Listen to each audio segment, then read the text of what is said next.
I'm focused on this theory cause it keeps me from his fire. The Holy Ghost was with me, so my fear I leave behind. My sins were all diminished when he took that breath and died. And if you think I'ma give up on my God, the devil is a lie.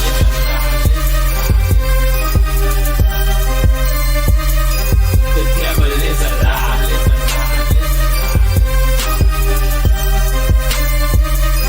The devil is a lie. Hello, this is Chrissy Barr. You're watching Black Tea News.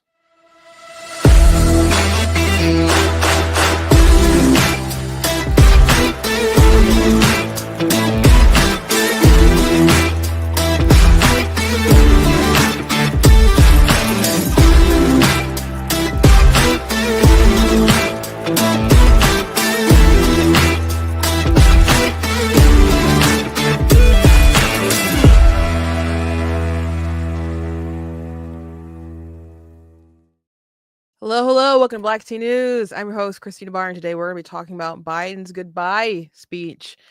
And it was delusional. I was going to title it, Biden's delusional goodbye, but then I got a little notification that one of the platforms didn't love it. Well, they didn't love something else. I thought that was that, but by the time I changed the title, I had already changed it. So anyway, it was delusional, hypocritical. It like he should have been talking to a mirror instead of talking to us as far as the things that he was complaining about. So I'm not going to play the whole thing. So you're welcome. I'm going to summarize most of it. And I'm going to play the part that is getting the most sort of playback from folks on the right, because he decided to call out, billionaires who are like, we know he's talking about Elon. He didn't name him, but we know he's talking about Elon. And Bernie Sanders named him, during the confirmation hearing of Scott. Is it Besnet or it's not Bennett? The Treasury Secretary. He's like, do you think that Biden was right about what he was saying? And Besant,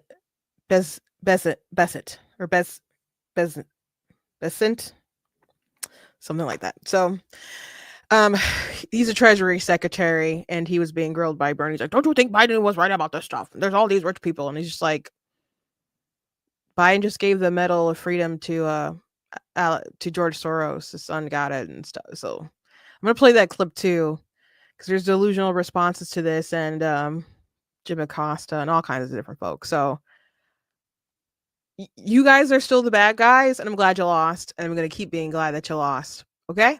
I'm going to keep being glad. I'll keep being freaking glad.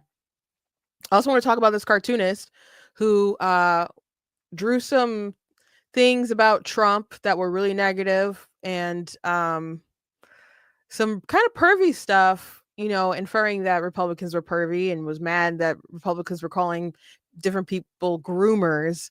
And turns out he likes kitty stuff, if you know what I mean. So interesting world we're living in. All these Trump critics are just pew pew pew going down one by one. And all you leftists out there, that was not me advocating for violence. It was just metaphorical. So Alex is saying Biden's farewell speech was pre-recorded. I know that was going around, but I don't think that was true. I think it was live. I know there's like a JPEG going on, but I don't believe that's true. I think it was, from my understanding, it was live, but I know that was like a internet thing going on. But it was bad either way. Like, what's the matter? You probably got plenty of bran muffins and rest and whatever the heck they do, drugs to prop him up. He's not always out of it. He has good days and bad days, and maybe he had a nice little night. So, they did it early enough before he got all out of whack and delivered a speech that, still wasn't great. But before we jump into everything, I encourage you guys to go to blacktnews.com, check out different content on the website, different articles, videos, etc. If you like what I do here, please consider leaving a donation at blacktnews.com/donate, because it does cost a stream and run my site and all that stuff, so you guys can support. I appreciate it. I'm also making a trip this weekend, and And I hope to be able to um well, the first time I was at the inauguration, I did see some people from Fox. I met Lauren Southern and David Webb and other folks. So, it was cool. And I'm hoping that I'll run into some interesting people, maybe do some impromptu stuff. So I'll make sure that I leave my little road mic in my clutch purse. I have to pick it out. I think I got one here. I'm sure my mom has clutch purses. My mom had an incredible shoe collection and purse collection, and some shoes, and we gave some of her stuff away, some of her clothes, but most my sister has a lot of her clothes. A lot of it's still at the house. Um, a lot of, they didn't really give away a lot of shoes because two of my sisters can fit them, but only like two of them really. My feet are too big. My feet can't fit my mom's shoes, so I couldn't wear any of that stuff. But her purses, I could definitely carry around. But she liked big purses, so she probably doesn't. I don't even know if she has any clutches now that I think about it. She liked big purses. We'll have to see. I'll have to see. But yeah, I'll make sure I bring my mics in case anything cool happens. Other than that, I will be posting pictures and stuff, probably mostly shorts if they're videos. It may go live at one point, who knows. Don't know what the internet situation will be like, but I won't be live on Monday or Tuesday because that's when I'm coming back. So that's what will be going on. But yeah, uh carrying her purse will make you feel like she's with you. I you know I think so too. To some degree, my sister made jewelry for all of us for Christmas that have flowers from her funeral. So I've been wearing that to church and stuff, like, you know around. So, and she made keychains. And my other sister, I told you guys different memorabilia and stuff that my sisters did for Christmas and stuff. So but I don't know if she has a clutch. I don't know how many clutches she might have. I didn't really go through her closets like my other sisters did. It was just like packed to the brim with her things because she just loved accessories, but she was always one for big purses, and you cannot bring a big purse. They won't let you. So and you don't bring big purses to stuff like that. But I'll see. I'll see. I'll see. Anyway, I won't be here Monday and Tuesday. Uh but I will make sure that I post lots of things. It is going to be really cold though. Apparently, my sister called me this morning and said it's going to be 10 degrees. So if you do plan to go, make sure that you are bundled up. Especially because people are coming from all over the country, all over the country. And so if you're not used to that kind of cold because you're from California, you're from Florida or something, make sure you get a big heavy coat and hats and scarves and gloves. Make sure you are bundled up. I have a really thick coat that I bought, when I went up north sometime. So I have a coat. There are coats you can buy that have warmers in it. My sister has two of my sisters bought coats like that, but one stopped working and the other one still has that coat. So if you can find something like that in time, that would be great. I don't think they have one of those in my size. But that's a good plan. That's a good plan if you plan on going. Some people have asked because they got tickets for the inauguration, not for the ball. If there was a way to, well, how do you get tickets for the ball? It's all the same link to apply, and you kind of gotta usually know somebody to help you get in. And the reason why I got in the first time, I worked for the Michigan Republican Party, and I knew folks that could help make sure that I got that ticket. And now this time around, my sister's on the committee. so yeah. So I think it might be a little too late. You guys can still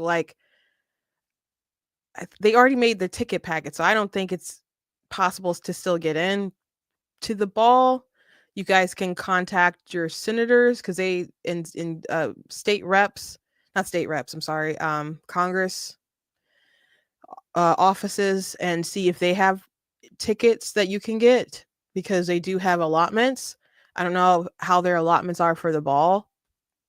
I know um I'm just trying to tell you general information, but yeah, I don't know if that's possible anymore, but you guys can contact those offices, the congressional offices, and see if they have anything else. So uh watching it on a different have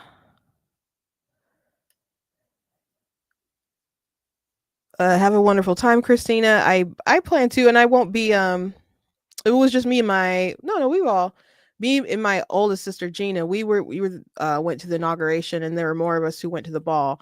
And well, we'll have an additional sister who didn't get to go before, and she was just like, Trump's got to win this election. Trump's got to win this election because I got to go to the ball. I got to go to the ball. Like like America and everything else was a priority, but I'm pretty sure like going to the ball was like top tier for Sabrina.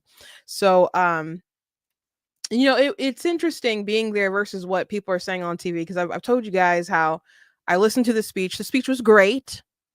And then I get back to the hotel and the news is like, it was so dark and divisive. And I'm like, that was a beautiful, wonderful speech that should have united the country. But these people didn't want to be united. So there's a problem. You can't be you can be the best unifier in the world, but if people don't want to be unified, they don't want to be unified. You know? So another thing that happened, like Trump was dancing with Melania, and people online were like, oh, she doesn't even look like she wants to be there. And oh, he looks so like a jerk and blah, blah, blah. And we're watching him dance, and he's like singing like I did it my way to his wife, and he's smiling. He kind of looks like, I don't know, there's tears in his eyes. So it's just like a total different experience of how people are watching him on TV hating. And I'm like, this is like a wonderful moment. It's a wonderful moment. Anyway, I will give you guys my 2 cents. So make sure that you're following me on my different platforms, and obviously you are because you are watching on YouTube. Make sure you have the notification bells. But I will probably do a lot of picture posts. I'll try to post more on Instagram. I don't usually post there, but if I'm posting a lot of pictures, I guess it makes sense to post more stuff on Instagram. So just make sure you guys follow me there too. There's a Black Tea news page on Instagram. Okay, so let's get to the news. I know I told you guys that I was going to go through the rest of the Jack Smith report, but I didn't have the time. We'll talk about it tomorrow, I promise. This kind of took my focus away, this dumb speech, and it's, it just happened last night, so it's timely. So let's chit chat about it. So Biden, I'm not going to play the whole speech for you guys. I'm just going to play like one section. But he talked about some of his accomplishments, quote unquote, and oh, my administration, we were able to create 17 million jobs. And I hate when people say that, because and people will make charts, Democrats will make charts of Donald Trump's negative job creation being underwater, and Biden's like way up, and Biden said, I created more jobs than any president ever in any first administration. Everyone knows that COVID happened and people forced businesses to shut down. People who didn't want to shut down were forced to shut down and lost their businesses, who really tried. People who couldn't get loans, the PPP loans, had their stuff shut down. I've talked about this many times. I will never forget this particular video of a man in Michigan who owned a music store, who couldn't stay open. And he's like, it's not the closing of a store, it's a closing of a dream. And he just, to listen to him sob, I can still hear his voice sobbing and sniffing in that video. I can't get over it. They destroyed so many businesses, and much of that was pushed locally. There was recommendations for stuff, from the Trump administration on, 15 days to slow the spread and in best practices or whatever. But the states were the ones enforcing different stuff. Now, Trump was like tweeting and calling and pressuring DeSantis and, the governor of Georgia and stuff when they wouldn't do stuff that when he thought they were moving too fast because he didn't want blowback from press or whatever.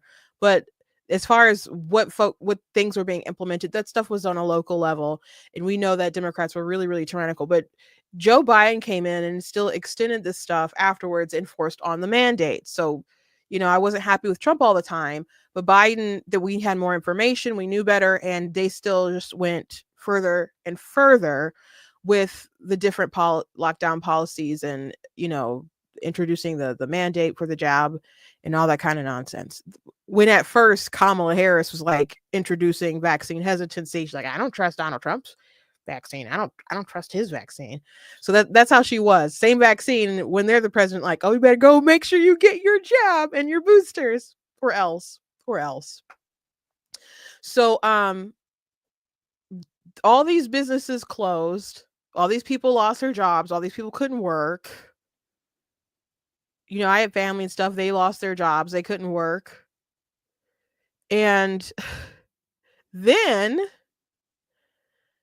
things change. Pandemic starts slowing down. People go back to work. Of course, you get all these jobs. Of course. That's why he's negative. And Biden has these high numbers. So if you just take that at face value and you're like, oh yeah, Biden is incredible because there's all these jobs, and Trump sucks because there's all these negative jobs, you are dishonest. And to me, it seems like, especially when I see those infographics, it seems like they wanted that to happen to people just so they could have this talking point. And I mean, part of the COVID restrictions, I believe, was to make sure that they brought the country to a halt to be able to stop Trump and destroy him and get someone else in office. So I don't appreciate it. Every time I hear that stat, it makes me upset. It makes me resent them. I was never going to vote for these people. I was never going to vote for these people. So there's that. Biden also talked about the courage of the essential workers and all that stuff. And I'm like, bro, your administration started laying or forcing people to lose their jobs if they would not get a job. They took that to court, and unfortunately the Supreme Court ruled with them, as far as that went. So by the way, when people are like, we just need healthcare for everybody, government pay for the healthcare, the reason why the Supreme Court said that, yeah, federal workers or people who were working in hospitals and stuff, yes, they had to get the jab, is because they took like the Medicaid money and stuff. So just warning to people, when you take government money, there are government strings attached. So when all of you are like, we need free education, all your kids to go to preschool and all that stuff be paid and blah blah, and everybody get universal health care, just know the more you attach your kids to the government, the more they're going to have a say in your life. And not just to say, they're eventually going to want straight up control. So you be careful about how much you intertwine with them and how much you need them, how much you grow to need them. It's a problem, guys. It's a problem. So just be careful out there. But people had to lose their jobs. So when you're like, oh, I care about the essential workers, as long as they obey you, Now, the unconstitutional OSHA mandates that he pushed toward businesses, of course, those guys shut down. But the healthcare workers, it was comply or lose your job. Biden, he talked about so many things that just annoyed me, man. But the thing that he talked about, democracy, of course. He mentioned the phrase soul of the nation, and he talked about crime and all kinds of different stuff. But the thing that really started raising people's eyebrows is when his speech was turned into a warning for America. So let's listen to his warning for America. That's why my farewell address tonight, I want to warn the country of some things that give me great concern. This is a dangerous concentration, and that's a dangerous concentration of power in the hands of a very few ultra-wealthy people. The dangerous consequences if their abuse of power is left unchecked. Today, An oligarchy is taking shape in America of extreme wealth, power, and influence that literally threatens our entire democracy, our basic rights and freedoms, and a fair shot for everyone to get ahead. We see the consequences all across America, and we've seen it before. More than a century ago, but the American people stood up to the robber barons back then and busted the trusts. They didn't punish the wealthy, just made the wealthy play by the rules everybody else had to. Workers want rights to earn their fair share. You know, they were dealt into the deal and helped put us on a path to building the largest middle class, the most prosperous century any nation in the world has ever seen. We've got to do that again. In the last 4 years, that is exactly what we've done. People should be able to make as much as they can, but play by the same rules, pay their fair share of taxes. So much is at stake. Right now, the existential threat of climate change has never been clearer.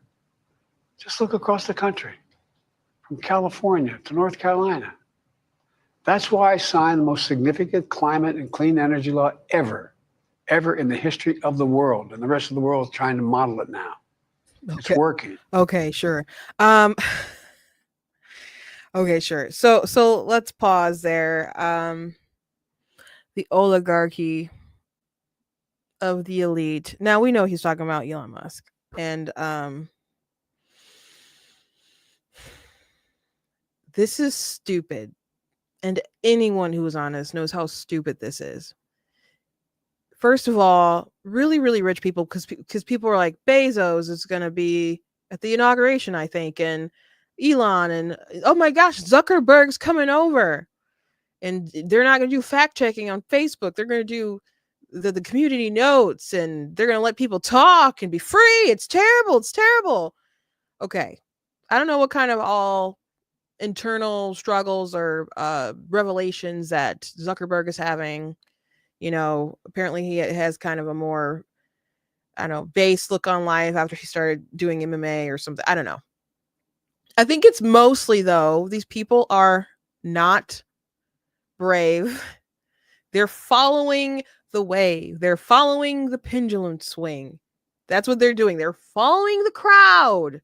It's safe to talk about how the Biden administration and the government was bullying Facebook to fact check stuff or take stuff down or whatever. It's fine for Zuckerberg to say that now because Joe Biden's out the door. Kamala Harris lost. There's a guy who likes free speech now coming in. Okay? It's safe to say these things now. It's safe. Oh, the pendulum swung. Oh, it looks like people actually don't like this DEI. Oh, it looks like people are actually appalled about these kids mutilating themselves because they're deluded into believing that they're a different gender because that's how they feel that day. It's oh gosh, that's actually a bad thing. The pendulum has swung. Let me go to where it's swung or swung. Okay, let's go that way. Super rich people don't care. They might care a bit, you know, about who wins. They care if they like their policies, like maybe in champagne kind of issues. Maybe they're woke and maybe prefer the left or whatever. But people with money, they will just find a way to make more money and still get their influence across. So they're not, you know, just bowing to Trump or just, you know, going with the new regime. They just be with what regime there is. And maybe it was more, you know, on brand to really go against Trump before, but people have spoken. He's not that out there compared. The Biden administration was crazy. You can think that Trump was crazy all you want. Your administration was crazy. Look, when you have guys stealing women's luggage so they can wear their dresses, that's weird. When you have a dude who thinks he's a woman, who looks super unhealthy as your assistant health secretary, who left other people in you know, assisted living facilities or whatever, but made sure to get his mom out during COVID, and you promote that guy, And you know it's because of DEI. You're not normal. The focus on all the LGBT stuff, the trans stuff, it's not normal. You guys are the ones who are weird. You guys. Yes, they'll take the man who pees in golden toilets. He's more relatable than you. So, yes, the pendulum has swung. And now it's not so taboo to say, you know what? I'm going to the inauguration. You know what? I'm going to sing at the inauguration. If people are mad that Carrie Underwood is going to perform there, which is pretty interesting. And, you know, I was watching American Idol back in that day. I haven't watched it in a long time, but I was watching it back then. And, you know, she's probably, you know, their greatest, I don't know, maybe there's most success as a winner, Carrie. Then there's, of course, you know, Jennifer Hudson didn't win, but she had a lot of fame and stuff. And then Kelly Darn Clarkston, who kills every single, you know, cover of every song ever. But, you know, she's had hits and she's got a talk show and stuff right now. So they've had, you know, success with their winners, but she's going to sing at the inauguration. And I don't know if she's going to sing at a ball. I haven't looked at the schedule that hard, but I have looked at the schedule at the inauguration. So she's going to sing America the Beautiful. I love that song. I love to sing that song. I love to sing it way more than the national anthem. Like sometimes I'll be like, can I sing the America the Beautiful? And they're like, oh yeah, sure. Can you sing the anthem too? I'm like, oh darn it. Like, sure, I'll sing both. But you know, that's what she's going to sing. And people are mad about it. It's an honor to sing at an inauguration. How many times are you going to get asked to do that? How many times will be asked to do that? And maybe she voted for him. Who knows? I don't know if she did or she didn't. But it's an honor to be asked. Okay? So you can be mad at her and try to cancel her, but the reality is that more Americans voted for Trump's team than your team. More Americans voted for his team than your team. That's how it is. You guys lost. Now, this electoral college, which, by the way, if the numbers had been appropriately doled out after, if you know, according to the correct census numbers, he would have had an even greater electoral victory. So Kamala lost, handedly lost. And that sucks for you guys. But maybe you have to grow up and realize that maybe your neighbor isn't really so different from you. You just, you know, you have some differences, but people are mostly the same. You just have to work out your solutions, how you get to where you want to get. I think most of us kind of want the same things, I think, but maybe we just believe in different executions, and that's why our policy prescriptions are so different. But those we debate. So, yeah, some of these millionaires, billionaires are lining up. But let's not pretend that the Democrats don't have millionaires and billionaires who they've been buddying with. You think when Gavin Newsom was at the French Laundry that he was eating with Joe Schmo? When people were locked in their houses and couldn't go out? No. They were making fun of Donald Trump at the DNC convention, saying that he's not actually like a real billionaire. And people with more money was making fun because, like, I have more money than Donald Trump. And they're all braggadocious about how rich they are. And then have the nerve to talk about JD Vance, like, oh, he's weird and because he's a venture capitalist. Oh, he's so out of touch. These people were stupid. They said the craziest stuff. It's just so wildly out of touch, so wildly inconsistent. People can see through it. Especially because there's photo after photo after photo after photo with people with Alex Soros, George Soros' son.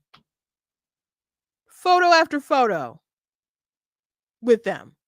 as if he summoned them to his mountain, or his cave, his lair, his evil lair, whatever, so they could kiss the ring. And George Soros couldn't go pick up his Medal of Freedom from Biden, but he sent his son.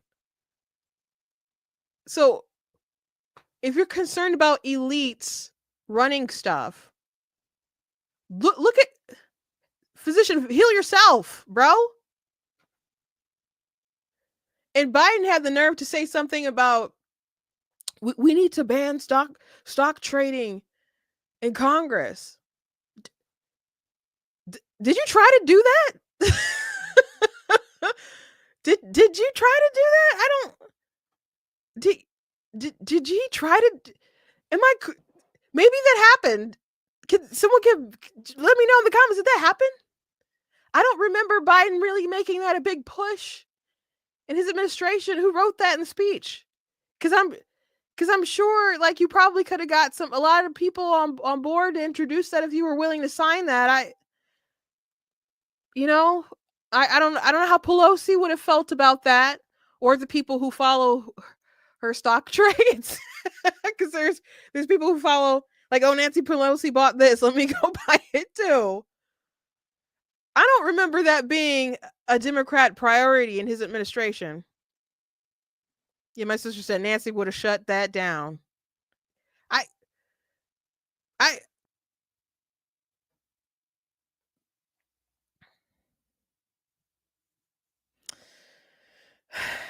Let's keep listening a bit. Creating jobs and industries of the future. Now, we've proven we don't have to choose between protecting the environment and growing the economy. We're doing both. The powerful forces want to wield their unchecked influence to eliminate the steps we've taken to tackle the climate crisis, to serve their own interest for power and profit. We must not be bullied into sacrificing the future of our children and our grandchildren. We must keep pushing forward and push faster. There's no time to waste. It's also clear that American leadership in technology is an unparalleled source of innovation. So this is a really important part right here. That can transform lives. We see the same dangers of the concentration of technology, power, and wealth. In his farewell address, President Eisenhower spoke of the dangers of the military-industrial complex. He warned us then about, and I quote, the potential for the disastrous rise of misplaced power, end of quote. 6 decades later, I'm deeply concerned about the potential. Wait.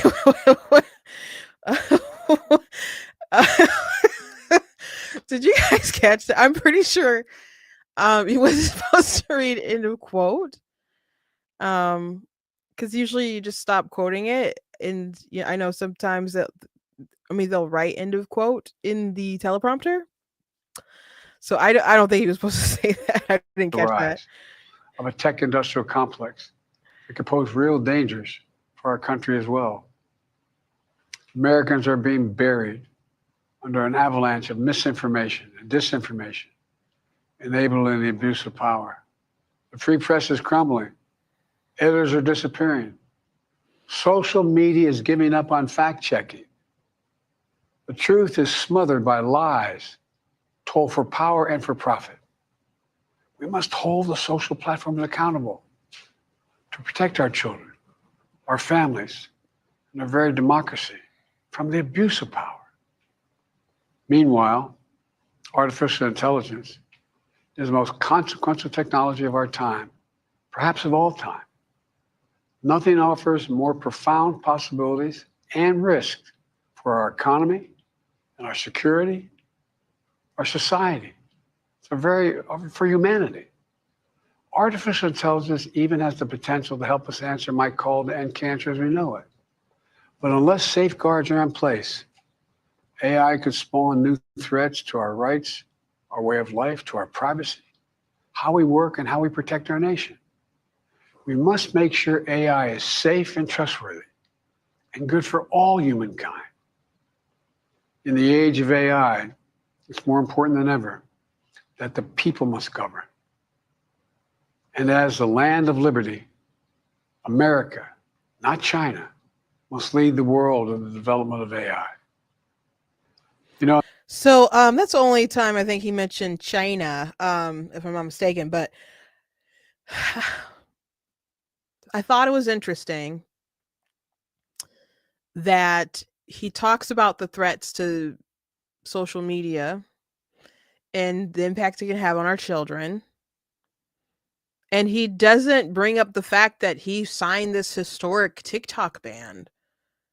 You know, say like there's threats to our national security that our enemies and foreign adversaries can, you know, use against us. And that's why I signed the ban of TikTok.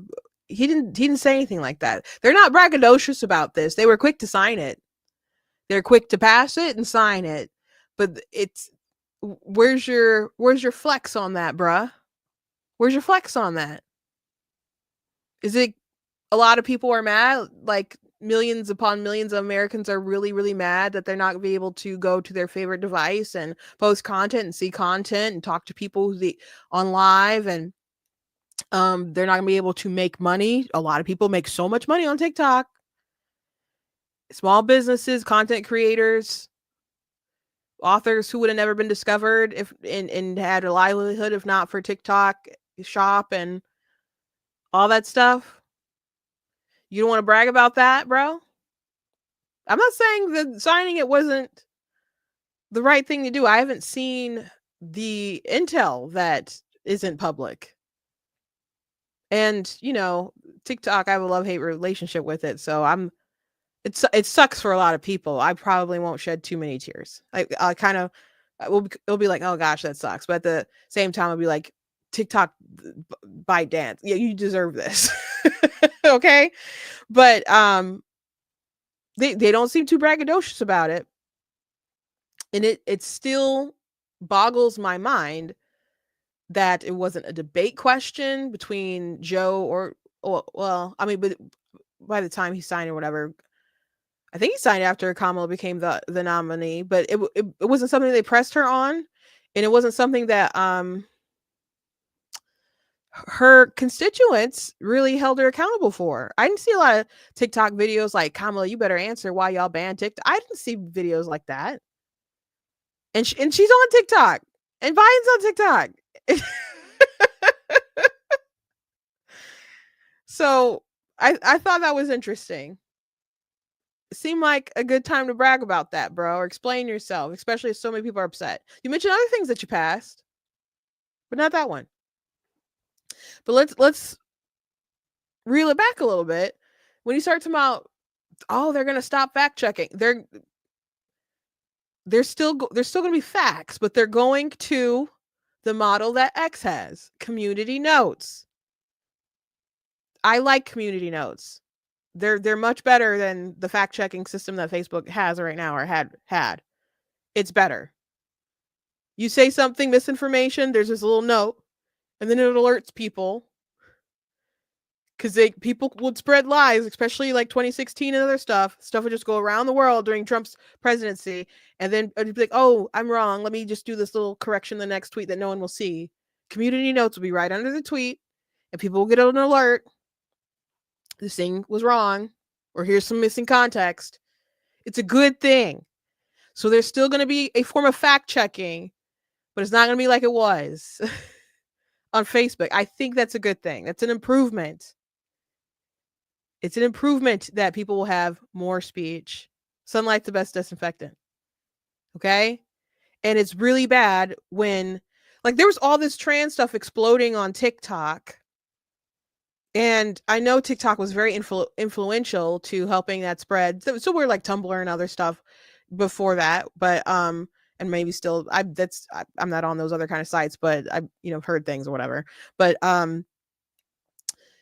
you would see TikToks of different kids talking about chest binders or whatever that made it into not federal, but government, different presentations that they had on these different topics. They would go to TikTok and people showing their scars or how they bind themselves, and talking about pronouns and all kinds of different stuff. So this helped to spread that gender confusion, and at the same time, people who would criticize it, their stuff gets taken down. So if you don't promote free speech to at least combat this stuff, maybe we have bad stuff there. But imagine if nobody could say the opposing view and it just spread. So it's good now that on Facebook, they're like, you know what? You guys can actually talk about the transgender issue. We're going to stop downvoting you or suppressing your accounts for doing that. That's a good thing, Biden. It's a good, not to you guys, but it's a good thing. It's a good thing. But to talk about misinformation and disinformation, you have your nerve, sir. You have your nerve. First of all, Biden tried to like make a governing board for like disinformation. Do you guys remember that, like early in his administration?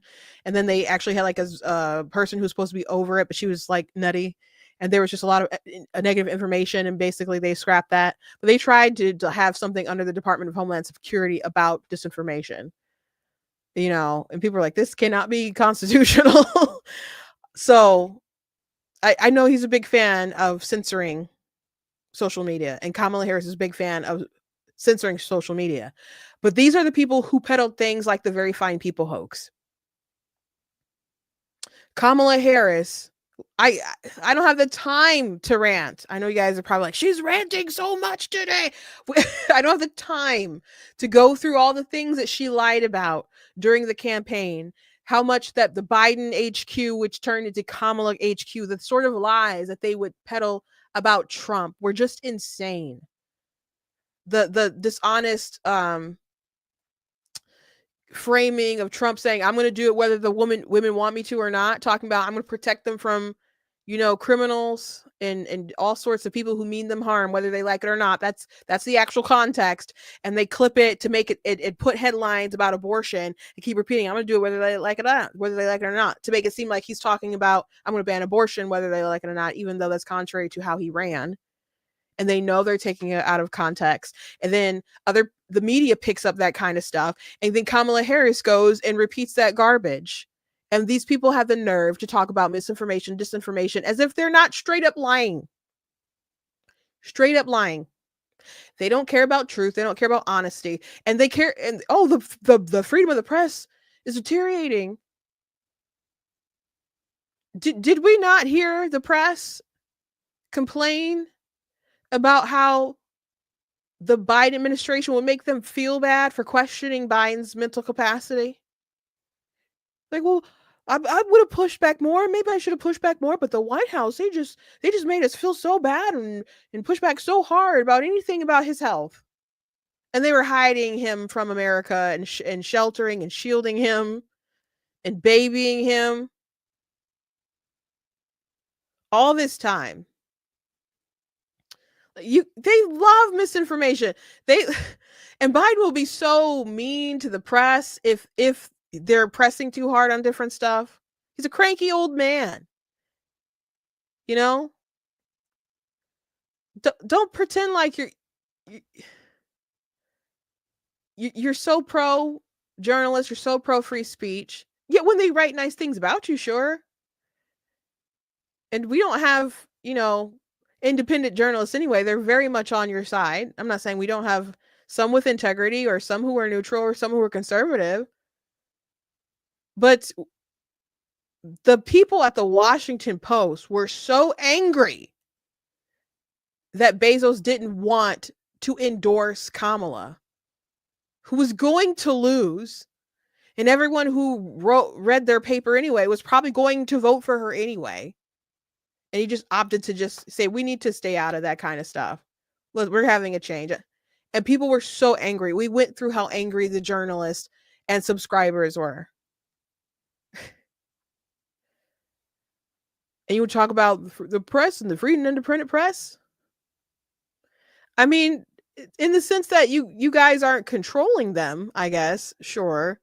But they're so on your side. We don't have like a fair balance. We don't. We don't. So this address is really rich. It's really rich. As I already said, he should have been talking to a mirror and lecturing himself and warning himself about the dangers of himself. We didn't need to hear all this. We didn't need to hear his delusional, cry to America about all the dangers that could be looming on the horizon. You were the danger. We survived you. Congratulations to us. Pat on the back. Now get out of here. Get out of Trump's chair. Get out of Trump's chair, you chump. Like, jeez. Let me see if there's anything else. I watched it this morning and I started writing an article about it. And I think my article's pretty much done. I just didn't have time to look over and edit it yet. So I'll have that out soon too. But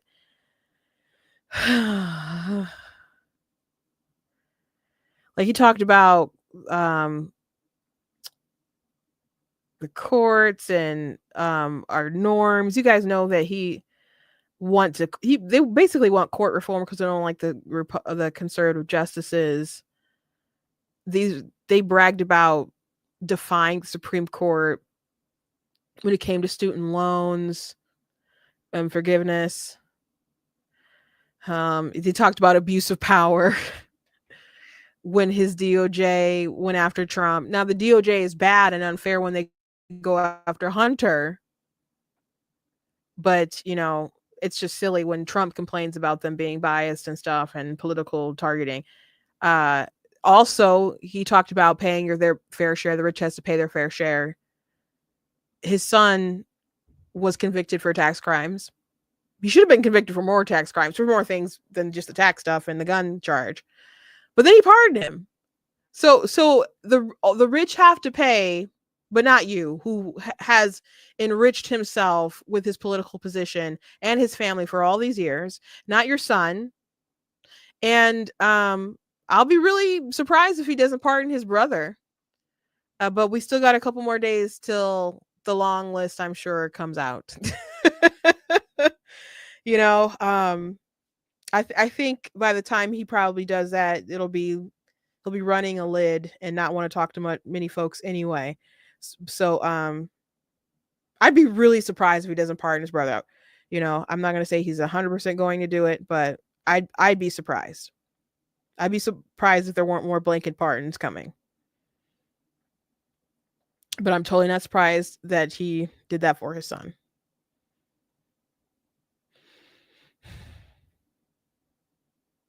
Oh, yeah, and misinformation. What about the Russian laptop? Like, it's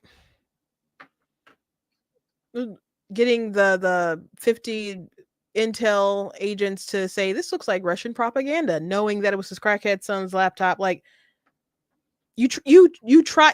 They're not concerned about misinformation.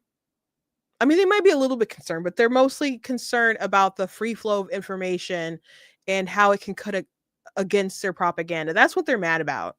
That's what they're mad about. That's what they're concerned about. After Trump won, women on The View were like, oh, we need to do something about social media. And then they have the audacity to say stuff like, oh, the lies won. If you're even a little bit honest, Kamala Harris lied up and down all day long. So just stop the nonsense. Just stop. Good riddance. Goodbye. Get out of Trump's chair. Goodbye, Joe Biden. Anyway, let's move on. Oh, don't have a ton of time left. Gonna totally run over. That's okay. Happens like every day with you guys. Let's play this clip of Bernie. He's grilling the Treasury Secretary nominee, Scott Bessent, in referencing what someone said, don't leave, please.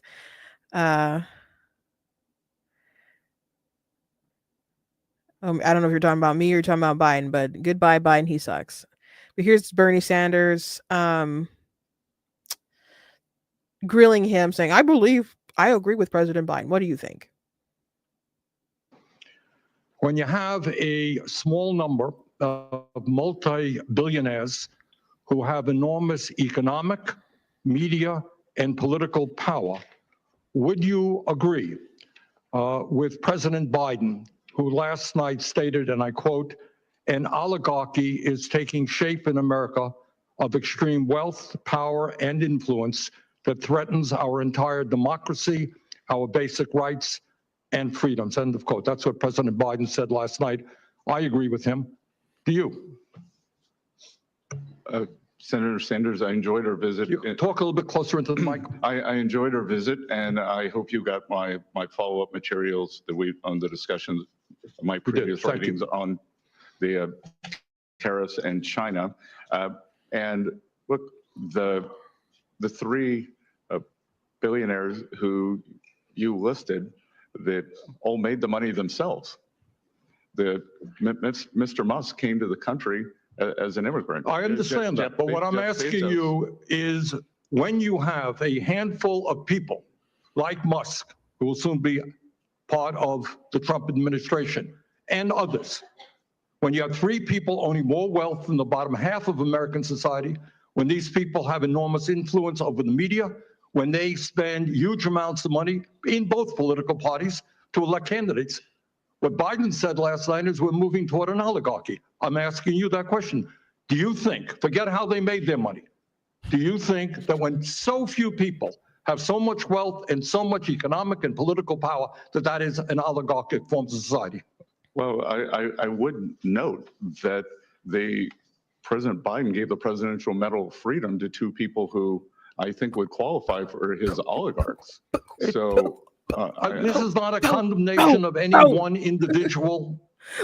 I'm just asking you, with so few people. It's not about one individual, but I specifically named Elon Musk and Bezos. But oh, God forbid someone brings up George flippin' Soros, bro. Come on. Have so much wealth and power. But do you think that that is an oligarchic form of society? Senator, I think it depends on the ability to move up and down the income. No, that's not really the answer. I mean, even if you had that mobility, no matter who those individuals might be. All right, but let me ask you another question. Yes, we do have a lot of upward mobility in the United States of America, and it's a great achievement what these people have been able to do. I'm not saying I support every decision, and like, you know, it's crazy how much money, like how much richer Bezos got over the pandemic, but I think lots of that is our fault. The government shut down everything. We allowed them to shut down everything, and we bought stuff online on Amazon. You know, not me so much, but definitely many of you. Many of you. The only thing I usually buy from Amazon is like Christmas time. Some gifts I'll get from Amazon. And when I have to order books, but Amazon makes them. So that's like usually the only time I buy from Amazon, honestly. So some of y'all made him so filthy rich during the pandemic. Here's if you could stomach a little bit of a Jim Acosta here, who just thinks he's so persecuted. Does Jim Acosta still have a profile picture of himself looking at himself? I don't know. Does he? He used to. Like his banner used to be like a picture of himself looking at a picture of himself or something. I don't think he meant for it to be like so self-involved, but other people had just like pointed out, but he's changed it since then. I want to take a moment to talk about something President Biden said during his farewell address. He warned the free press is crumbling in this country. I would add that's only if we, the people, let that happen. Journalists exist to seek the truth, to tell people's stories, to lift up voices that may not be heard otherwise, to shine a light on injustice, and to hold the powerful accountable. We are not the enemy of the people. We are the defenders of the people. Walter. Except when you lie to us. except when you lie to us, except when you have such a severe bias in which you do, sir. So, you know, when we see something with our eyes and you people tell us they're cheap fakes, or the White House says they're cheap fakes, and then you guys push what the White House tells you to say while they're lying to you and pressuring you to back off from asking questions about Biden's decline that we all see. You seem kind of like an enemy. Or when you push stupid stuff like, oh, all these officials sign on to this letter saying that Hunter Biden's laptop is Russian propaganda, you come off as the enemy of the people. Sure, because you sided against the truth. Just tell us the truth, and we can decide what to do with it. Just tell us the truth, and we can decide what to do with it. Then you can have commentators, whoever, or experts on, try to persuade us to why we should think a certain way with the information that we have. But don't lie to us. Come on. We know you're a sycophant, Jim.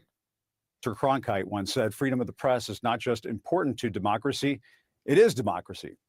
I want to take a moment to show you something. A woman sent me this sign 8 years ago. She carried it here at a march in Washington. She wrote on the back of the sign, to me and the press here in D.C., you have our support. To Nora, wherever you are, right back at you. Reporting from Washington, I'm Jim Acosta. I want to take a moment to talk. And, you know, it's funny now bringing up the fact that he had that picture kind of looking at himself while looking at himself, like originally in the banner. And then I show you guys a video of him. Like, I just want to show you the sign I've kept all this time that said that I'm a fighter. This person gave me, and yeah, I'm still okay. Okay, Jim. Okay, Jim.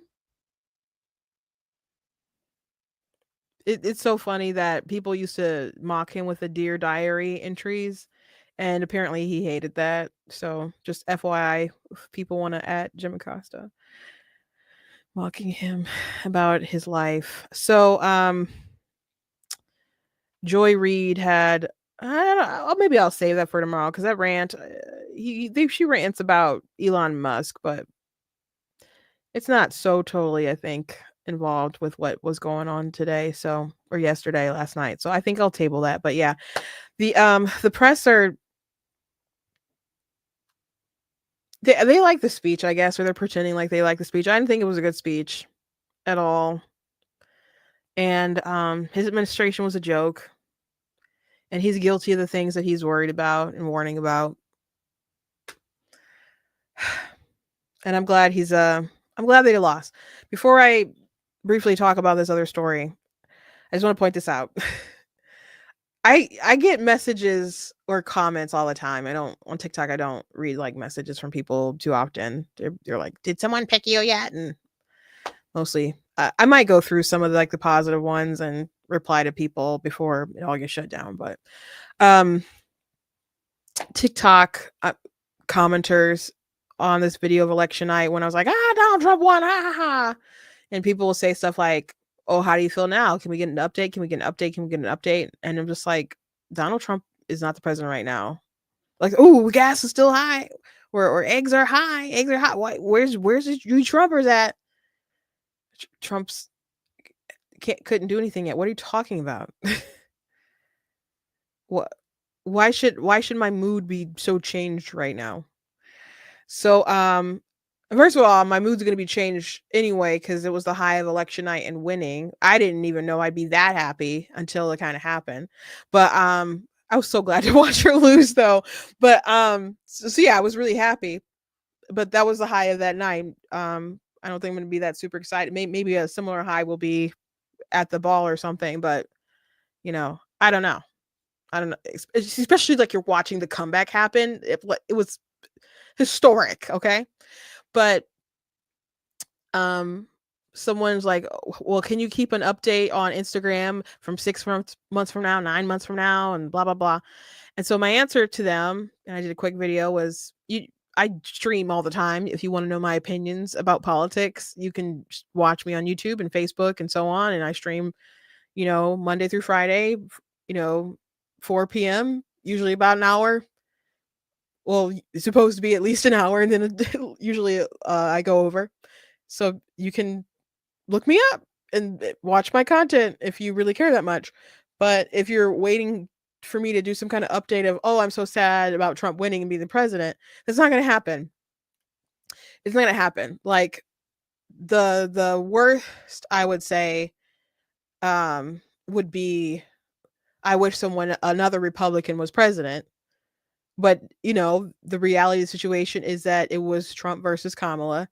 And I said, I don't need to wait for an update 6 months, 9 months, 12 months from now. I can tell you right now, in 6 months, Kamala Harris still won't be the president. In 9 months, Kamala Harris still won't be the president. In 12 months, Kamala still won't be the president, and so on. And I'm going to be happy about that.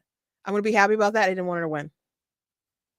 So any criticism that I have for Donald Trump, and you guys know that I will have plenty, and I've had plenty in the past. Thank you for sticking with me, because I've voiced my concerns whether people love him or not. My criticism is not regret. No one's criticism will be regret. I'm sure someone will tell you if they regret, but they're so vastly different. If you have particular ideologies, that wasn't a flip of a coin decision of like, oh gosh, I don't know if I like this situation with Trump here, but so let me go ahead and try Kamala. I don't, there's obviously there were people in the middle, but with my convictions that I have, that there was just no way I could be consistent with who I am and vote for her. Just there was no way.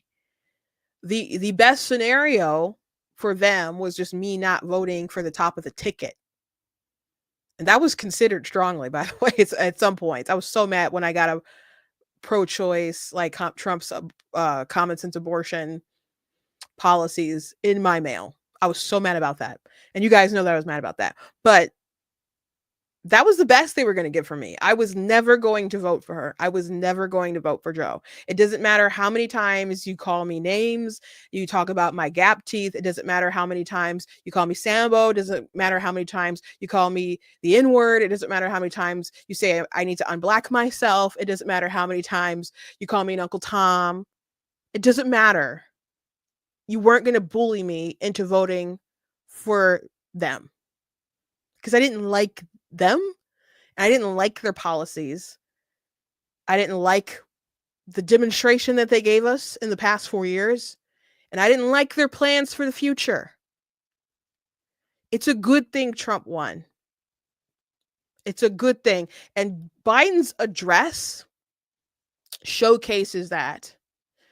The Zuckerberg showcased that. The changes in Facebook, the pendulum that has swung, what we're seeing culturally, the shift here, it's a good thing. It's a good thing. And what did Biden do? He doubled down on why it's a good thing that he lost. Because they're mad about there not being enough censorship. They're mad about the government not having enough control. They're mad about the free market and people being able to express ideas they don't like. They're angry about it, and they're still calling for censorship. So you lost. Congratulations. I'm so happy that you did. So happy. Last thing I want to point out today before I let you guys go. This is an interesting story. There's this cartoonist. I found this out because of George here. George here is a very good cartoonist. He drew that image of Joe Biden looking all creepy, and there's a black girl who voted for Trump, and then he like sucks the blackness from her. That's what George did. That was his comic. He's like, conservative cartoonists can't find work in mainstream newspapers and magazines and are forced to scrape a living independently and not consider for awards. Meanwhile, Pulitzer Prize winning leftoid cartoonist, and he shared this, just in, Washington Post cartoonist Darwin Bell arrested for possession of child popcorn, we'll say, so I don't get flagged today. They searched his home. Detectives recovered evidence related to the case as well as computer-generated AI. Bell was subsequently arrested and booked into the Sacramento County main jail for the possession of, the content. He is currently in custody being held on 1 million bail and is scheduled to appear in court on January 17th. But yeah, 18 files. He has 18 files containing it. A total of 134 videos. That's a lot. I mean, I guess there's stuff where people have more, but that's a lot. That's enough. So, let's look at some of his cartoons, guys. Let's look at some of his cartoons. Some of his cartoons. Okay. There's this one where the GOP is, complaining about the grooming of the kids, and he's flashing the kids, and it's an elephant. So basically the GOP are the ones who are actually grooming the kids. So there's that. And the Make America Great Again guy, groomer, modern America, and comparing it to I get the original German. Okay. That one's stupid. Why they publish this? And then there's this one where Trump is grabbing the what of the Statue of Liberty. Okay. That one makes more sense. Democratic, very old guy. So it's very old guy versus very bad guy. And a Republican, very old rapist who's facing 91 felony counts, who fawns over dictators, who brags about ending abortion rights, who's encouraged police brutality, who's tried to end our democracy, whose policies ripped babies from their mother's arms, whose policies ripped babies from mother's arms. Notice how they're upset that he ended abortion, right? They just prefer tearing them from the mother's wombs, I guess. Who's supported by white supremacists and Nazis, and who's vowed to use his powers to persecute his opponents. So those are some of his cartoons here. And he got busted for kitty what. These creeps, man. No wonder why he was mad when the GOP kept saying these people are grooming our kids. Yeah. Okay. So RC said, now you're going to have all of the Dems complaining about the price of groceries when Trump is the president. I'm sure they will give him absolutely no time to fix that problem.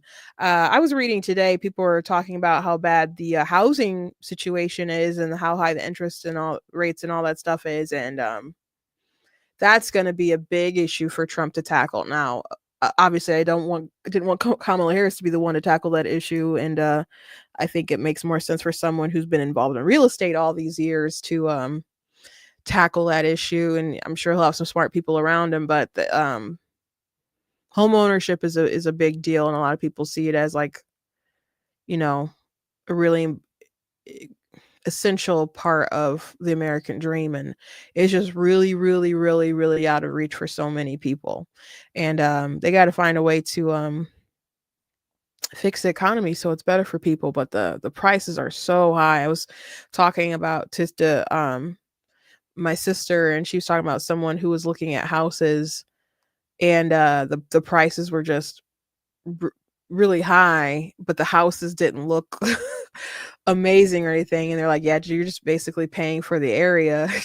They're not amazing houses. They're okay houses, but for the price, they're just, something the math ain't mathin'. The math ain't mathin'. So Donald Trump definitely has some issues to address.